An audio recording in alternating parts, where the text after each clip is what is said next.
the idea that the government can't be pro-religion in general is ridiculous.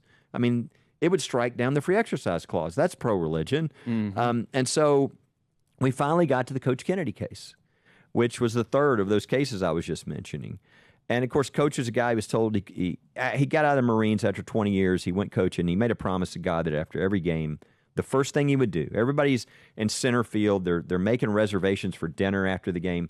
The first thing he would do is go to a knee and for 15 seconds, thank God for the privilege of coaching those young men. And he did it for 7 years until the school came to him and said, if you do that again, we're going to fire you. And, he's like, what did I fight for if I'm not going to stand up? And what kind of example am I to these boys if I run as soon as somebody shoots at me? And so he went to a knee, and they fired him. And unfortunately for him and for us, he lives outside of Seattle, so not exactly sympathetic courts.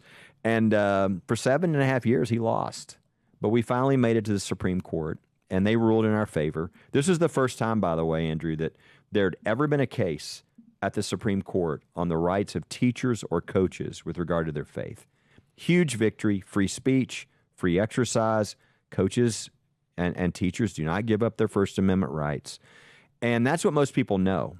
What they don't know was within that decision, they overturned the Lemon case. Wow.